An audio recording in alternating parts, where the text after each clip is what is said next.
Hello, everyone around the world. Welcome. Bienvenidos, que calos irfete, to Coloring My Way Across the Globe. I'm your host, Lauren Battistini, color consultant, artist, language learner, and world traveler. Join me each week as I chronicle the most colorful people, places, and experiences I encounter off the beaten path, both near and far. So, let's go. Vámonos, que pame. Okay, friends, welcome back to another episode of Coloring My Way Across the Globe. I am your host, Lauren Battistini, and this evening I am here recording from Amsterdam, from Holland. I have a layover flight. I'm flying home from Athens, Greece, heading back to Houston, and I'm here overnight with a very, very special guest. I cannot wait to introduce you to her. And this is the first time that she and I have to meet in person. We've been friends for quite a while on social media, but my guest this evening is the internationally known, very hardworking, very creative, very polished and professional artist, my friend Wendy Buiter from the Netherlands. Being Dutch, she is just very, very fluent in English, as any Dutch person I've ever met is. So, Wendy, I'd like you to introduce yourself. First of all, start please by telling my guests how you and I met. Okay, Lauren. It was way back on Instagram in the early days. Mm-hmm. I think it was, I don't know exactly, I think it was 2014, 2015 maybe. I think it was around that time frame, yes. Yeah. And we met through Instagram. Mm-hmm. Yeah, that's really funny. I remember having this fascination. I remember what happened. I was finishing fashion design school at the time, and the only class I really liked in fashion design school was fashion sketching. Mm. I thought I might want to do art, and I began following many artists on Instagram, and that is how I found you. Yeah. And you were in the beginning stages of your that's art right. career. Yes. I remember meeting you, reaching out to you on Instagram, and purchasing a couple of your prints at the time, but then also an original, which I still have, which was a Louis Vuitton inspired piece. Yeah. So you're based here in Amsterdam. No, in Rotterdam. I'm sorry, that is an hour away. You drove an hour here to see me, by the way. So one place I'd like to start here with the podcast, which I call it a podcast, but it's really a conversation, between friends here because we've known each other for a while. And you and I have had video conference calls before. Yeah. But what I love so much about you and why I wanted to speak with you and have my listeners hear your story is because, yes, you're creative. Yes, you're an artist, but you're also very entrepreneurial. Mm-hmm. So I'd love it if you kind of give us a little bit of a history on your professional background and what drew you ultimately to the art world. Mm-hmm. Yeah. So many years ago, I had a temp agency in cosmetics. I was a makeup artist, and from there on, I started a temp agency and an academy for makeup artists, people that work as a beauty sales consultant for Chanel, Dior, all the brands. Mm-hmm. The company that grew, and it became a very big company. It's very known in the Netherlands. I founded it, but as a makeup artist, as a creative person, after 10 years, I did not feel very comfortable running a company, being a manager, telling people what to do, and losing everything that has to do with creativity in the process of managing a company. Mm. So I sold the company to my companions, which I got over the years. And I just left the company and I started painting because I wanted to be an artist, a creative person. So I was entrepreneurial, but I wasn't an artist. And it was a very big decision, but yeah. So you had just sold your makeup artistry academy. Mm-hmm. Yes. And then you just decided, I want to be an artist. Yes. In that moment, or had you put some forethought into it, or? Well, it was a process, of course, but I noticed that I wasn't going to be happy doing what I did because I just don't like to be around people that complain about everything. And that is kind of common in the business world and certainly in the world of makeup artistry. Yeah. I just love to create and to make things, to make beautiful things. Well, and let's backtrack for a moment. In addition to doing art, at one point, you did write a book, and it was about your journey as an artist, and also kind of advising and mentoring. Through this book, I felt like I was mentored. in how to become an artist. And one of the things I remember you talking about is you had an entrepreneurial spirit from childhood. Yes, yes. Tell my audience what you did as a child. I think it's cute. Oh, yes. So as a child, you make these little boxes and then you have a peek hole in it, and then you can go from door to door and ask people to, well, you crafted it, and then ask them, will you look into my little house? And they pay for that. That's so cute. I noticed that I got some money from that, and I just, I was very enthusiastic about this. So this was when I was really, really young. And then I did several things to make money as a child, just I don't know, I like to, we have Fimo-Clive, I don't know, it's like clay, and you make little dolls or bears from it. Yeah, I really love to do that. And then sell it. I sold it to my father's colleagues, to kids at school, to neighbors, to anybody who loved that. So you've always been creative, and you absolutely have always been entrepreneurial. So let's revert back to what we were discussing about how you sold your company and you made the decision to do art. So then you decided to go to school for this, yes? Yes. So I thought, well, if you want to be an artist, you have to go to art school. So I applied to several art schools, and I got into Rietveld Academie in Amsterdam.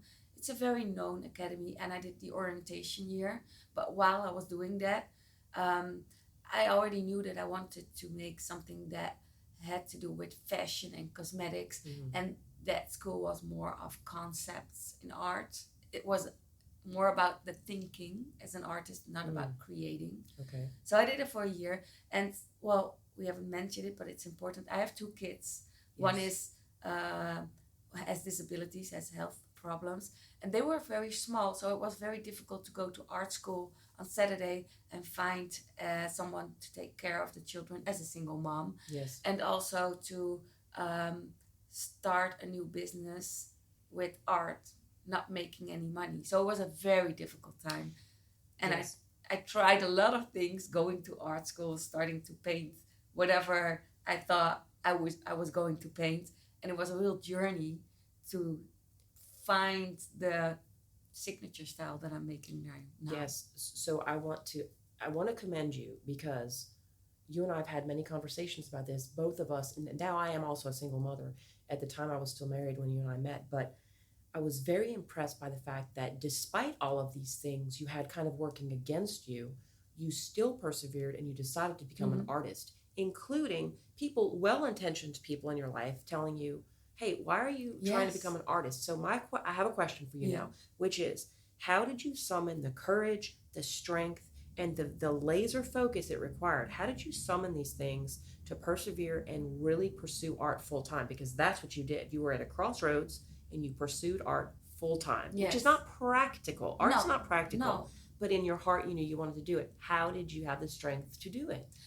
Well, I think the strength was to believe in myself, to know I can handle almost everything. It might be hard, but if you keep going, the reward will be there. You will only fail when you stop. So I keep going. But that's also the thing that I didn't know what else to do. I just wanted to be an artist. You're listening to Coloring My Way Across the Globe with Lauren Battistini. For more information, check out lfbcolor.com. Because that was the only thing I wanted to do with my life. And if I wouldn't do it now, I would be unhappy. And, well, where would I go? What would I do? That's true. So it was very difficult. And if I look back, if I would know it would be that difficult, I might not do it again because it was so difficult. It was so difficult. I cried so many nights. Yeah, it was so hard to, just to start painting, to have 2 kids that are small, to do this alone, have no money because I couldn't sell any art. Nobody knew me, That's right. That's right. And it was very difficult. Yeah. Well, it's impressive. And I appreciate your vulnerability here in admitting that it was hard. You didn't make money at first and you cried. Yeah. A lot of people do not want to admit to that, but that is the reality of creative pursuits. Yeah. And in many career paths, you have to start somewhere, and it starts, what I'm hearing you say is it starts with the belief in yourself. Yes. And knowing what else are you going to do. There's nothing else to do than do this. There's no other, I did try to do something with marketing and to help people building their websites, because that was also something that I could do. I'm very eager to learn, and I learned digital things very easily, and I did that. But then, I found out that that wasn't my calling either, That's right. And there was also this thing like Instagram. I could post my drawings on Instagram, and I would instantly get likes and comments. This is how we met. And that really gave me strength to have people who I did not know from all over the world commenting on my drawings. Oh, this is nice. It gave you the strength and the encouragement to keep going. Now let's shift gears to talk about your signature style, which I am fascinated by, because to me, it's the ultimate blending of all of the things that represent you, your cosmetics and beauty background, your personal style. And you called them, I remember when we first met and we talked about your art, you called them doll faces. So can you tell me please about how this signature style evolved? Yeah, so first I was, okay, what am I going to paint? I want to be an artist. What am I going to make? So I painted floral paintings. I painted abstract paintings. You did floral and abstract. Yeah, I was just, like starting out and do whatever I felt like I like to do. And then I thought, I was on Instagram and I saw fashion illustration. I thought, oh, this is great. Oh, I forget to mention this. I wanted to be a fashion designer when I was like 12 years old. You and I have so many similarities. Yeah. I went to fashion design school, and that's when I met you. That's when I realized I hate this, but I love the fashion sketching part. Yes, so I really love that. And I started doing the sketches of fashion. I did some courses also in fashion sketches. And then I learned that it's more about drawing the texture of, you have a model that's standing there and is wearing a mohair sweater or whatever, jeans, and you have to make the structure clearly with the tools you have. And I thought, no, this is too technical. I want it to be my own, and I want to create something that's new, that has not been seen before. And then I got back to what I really like to do when I was a makeup artist, is painting a face, making it so beautiful, like a real beautiful girl, and then working with a photographer, doing a extra series of headshots at the end of the photo shoot, where I could go crazy with the makeup, work with rhinestones or whatever to create something crazy that I could use for my portfolio. I really love that.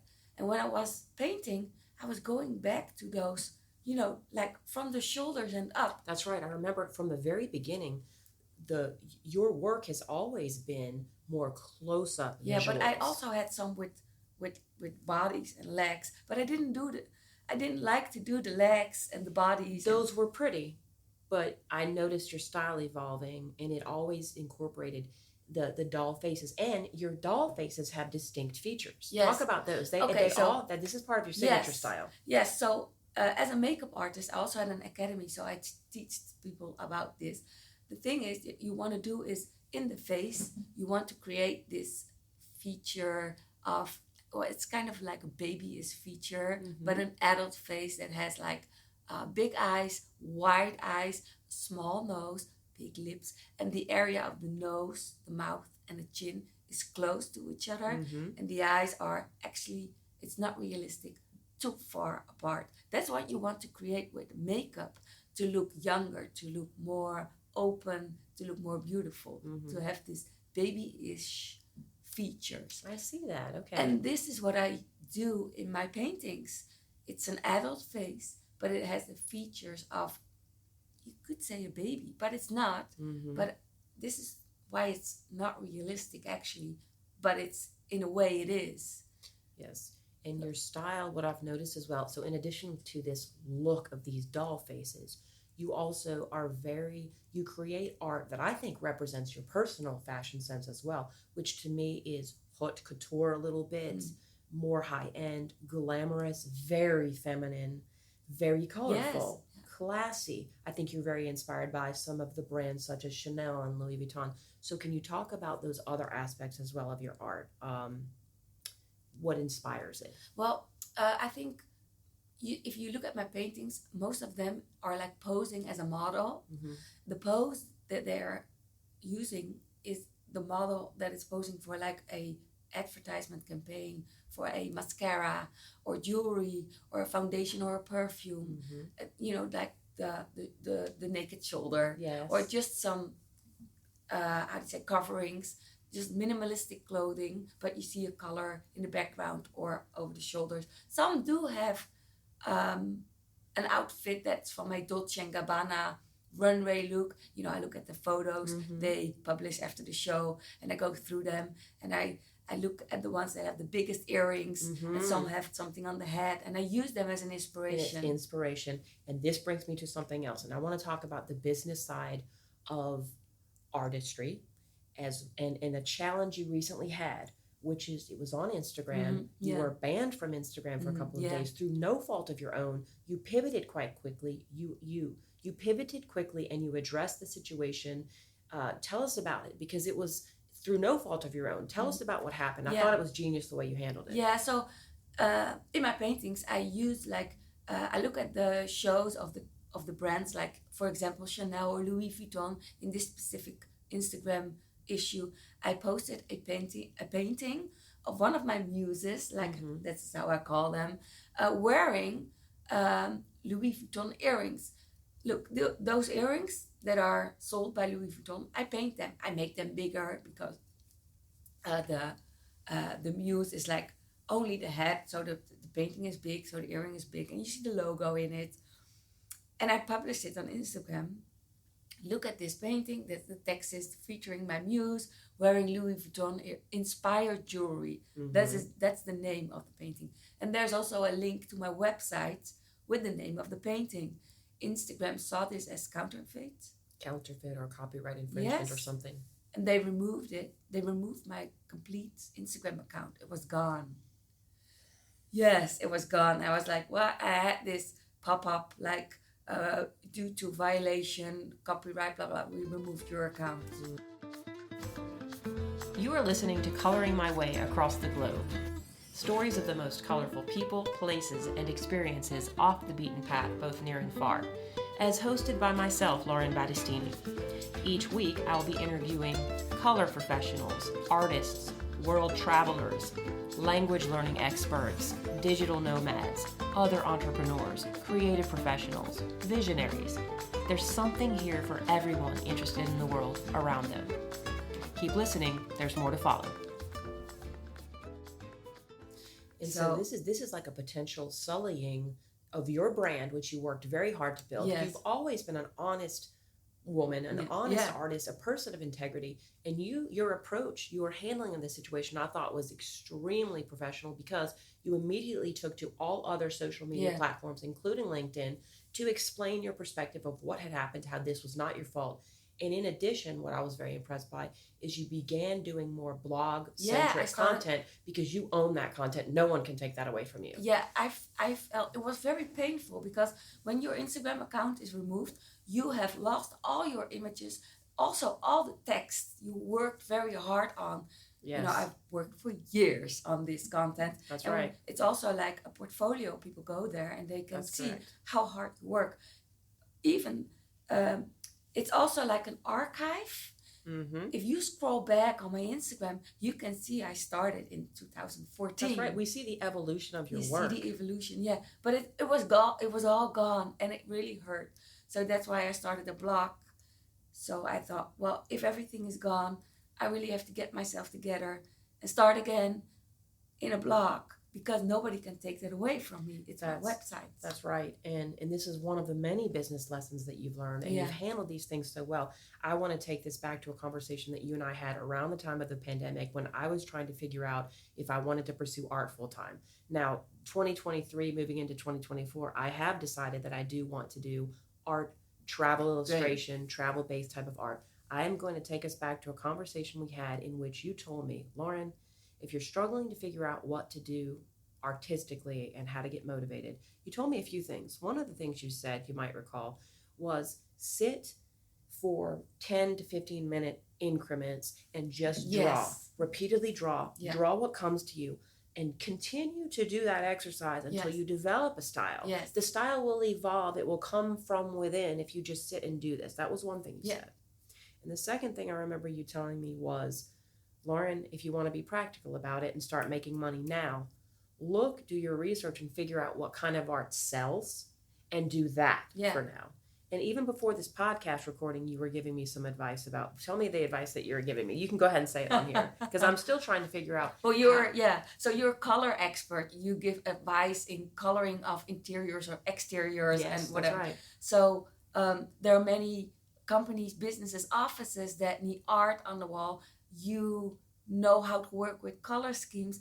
I would think it would make a great business. I think you would make great money if you could make a business around color schemes that would you could turn them into an artwork and then create art based on the well, you know a lot about colors, so you get the trends and things. Well, you should do that because you can make like a brand of it. Yeah, you know what? This is great advice, and I'm glad everyone here on this podcast is hearing it too. It makes sense, and it actually is an extension of what I'm already doing. And it's you. It is me, and I'm going to tell you something. Just like you were entrepreneurial as a child, I was too in this way. I would take crayons and clay and melt them on hot concrete and create these little structures. I would play with my watercolors. I was more interested in mixing colors than I was the art necessarily. And so present day as an architectural color consultant, I am always working with this blending of colors, materials, finishes, textures. So yes, your advice I think to me is very good, to do something in artistically that ties in color. Yeah. So I will figure it out. Maybe not even paint with your hands. Make it on a computer and I've also been given that as but I do love tactile. I love playing with materials and colors and things. What I do is I make one original piece made by products by hand, then it's scanned and it's a digital product. And from there on you can... This I see myself doing. Yeah. I absolutely see that taking a direction. So I know we could be here for hours talking, but I do, since we are on the topic of color, I want to ask you two questions. The first of which is, how do you incorporate color into your art? And why do you think it's important? So those are two questions. So along the way of creating my style and my subject, the muses, I noticed that people mainly buy an artwork because of the colors that it's... Okay. Yeah. So I could make a painting that's maybe not that good. Maybe the face is not that pretty, or I don't know, it's not my best work, but the color is great. People would still buy it because you have found that through you've just found that to be the case. Yes. Okay. Because I love the color, certain color of blue. I think people love blue paintings. So I really incorporated that in the backgrounds of my paintings. And I was thinking, okay, so what are color trends? I even Googled that and I went into Pantone to see what color trends they would suggest for the upcoming year. I learned that fashion is ahead of interior. The interior will follow fashion colors. And I would look into that and use it in my paintings because I like the colors, but also because I know this might sell well, and that's important too. Yeah, this makes me happy to hear that you do. I knew you incorporated color into your artwork because I see your artwork. I bought it. I love it. It's very color focused. I didn't realize that you also were keeping tabs on the trends. This is very good to know. It's a smart business move. It's a natural thing because I'm not always doing that. I have like periods I would look into colors. Earlier this week, I made some notes of upcoming colors that I said to myself, I should use more of this because it's upcoming in the interior business. But the thing is that it's all natural. When you start painting, you're working on a painting, you use whatever feels right at that moment. That's correct. But it's also in a, how do you say this, subconscious, in your subconscious mind is also your first color of choice. I like pink. I love to make I know you love a lot of pink paintings, but not everyone wants a pink painting on the wall. So I would use other colors as well. Sure. But it's, It's if you choose for a yellow painting that's really, really yellow, bright yellow, some people might like it, but overall, yellow is really a strong color to have in your interior. It is strong. Some might like it. Especially for one of your original larger scale pieces. So most people choose for grayish colors, beige. That makes sense. Especially if they're investing in one of your original masterpieces, I can see. And this is where in your artwork I noticed that even on your more neutral colored pieces, you still do a lot of beautiful colored, textures and embellishments with the media that you use. Mm-hmm. It's very multi-layered. Yes. And so very interesting, even if it is just a neutral color palette. So again, still on the topic of color, let's switch to colorful life. What does living a colorful life look like to you? Oh, well, I don't know. If you would look at my closet of clothes, I have this yellow coat, like a yellow trench coat. I have like red. I have a lot of color. You do. You have a lot of photographs because you photograph a lot with your work. It's part of your branding. Yes. And you love color. I love to dress up. I know this. I love this. And those photo shoots, I had one Friday. A photographer would come over. I would have my new artworks framed. I would pick out a dress that matches the color. Yes. I would create a set all in my, if you see my Instagram and the photos, it's all made in my apartment, which is also where I work and live.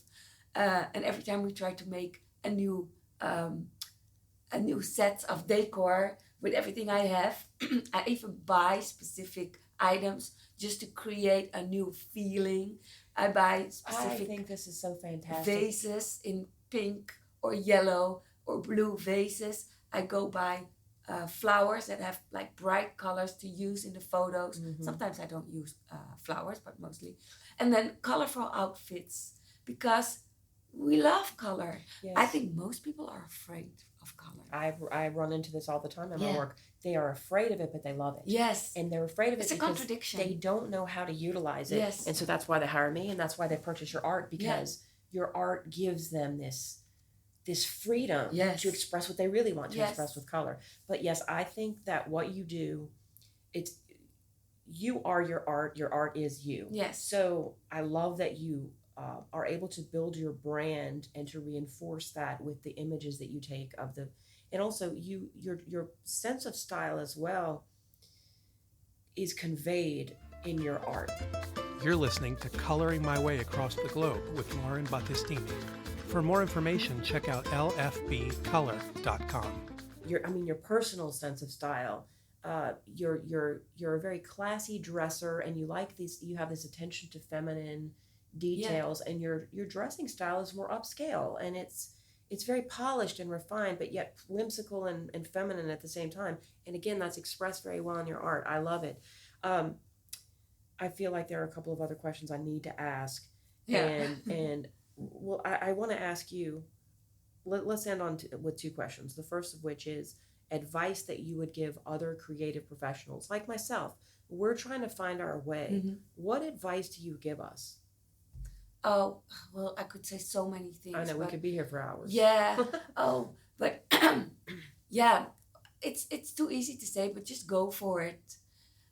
What I notice is that art makes me happy as it's actually a necessity in my life.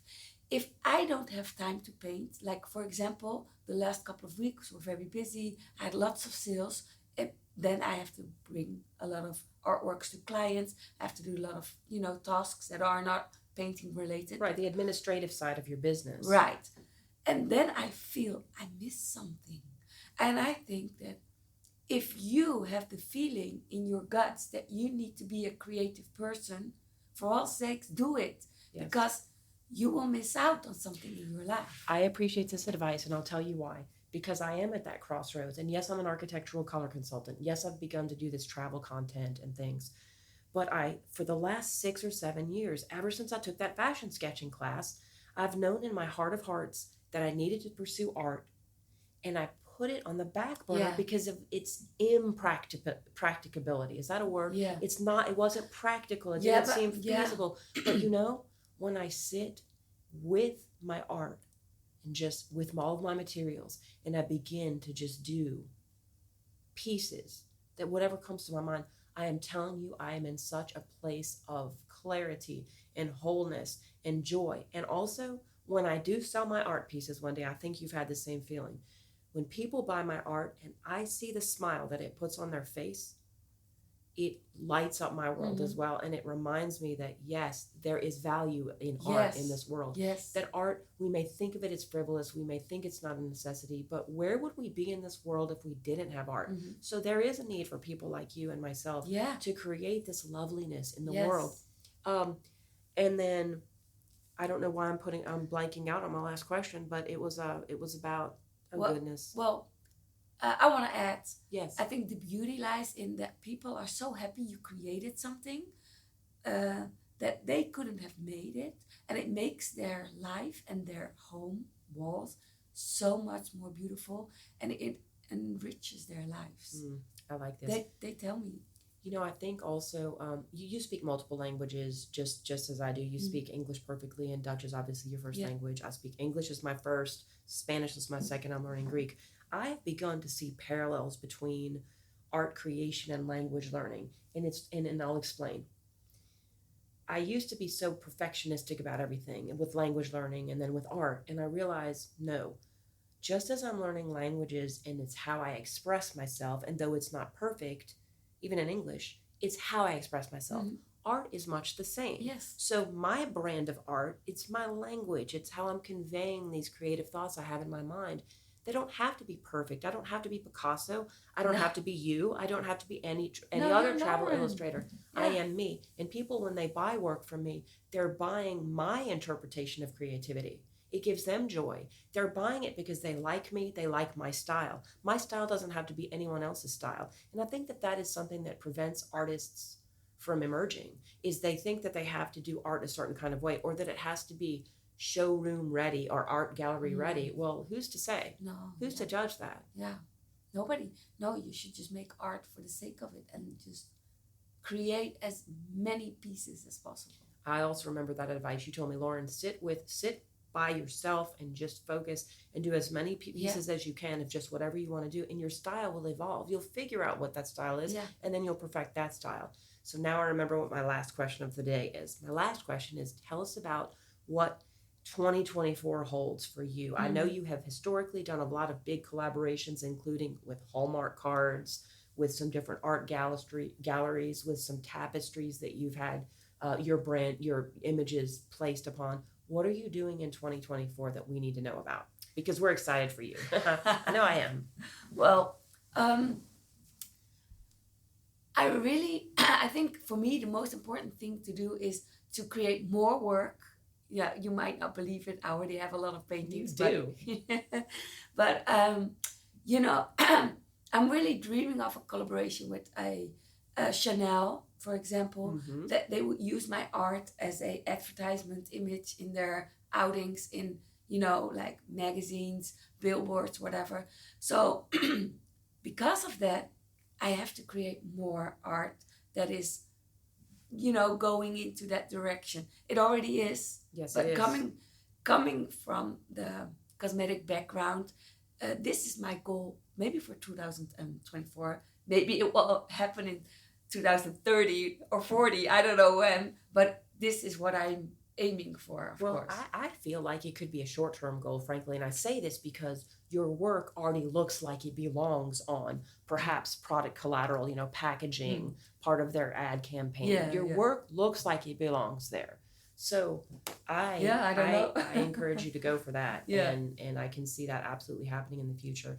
I want to thank you for being here. I want to thank you, honestly, for driving an hour in the evening. It's my pleasure as well. And it's my pleasure to finally get to meet you in person. And I consider this to have been just a wonderful conversation, most importantly, between two friends, between two single moms who have not always had it easy, who have overcome some things.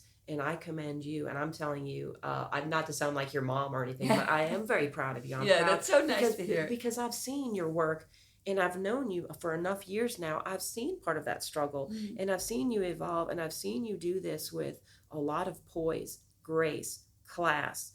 I've seen you handle yourself in every situation and from every angle with this level of professionalism. and positivity and joy. I've seen you be a joyful person despite some setbacks. Your son has had some major health setbacks over the last few years and is going through some things currently.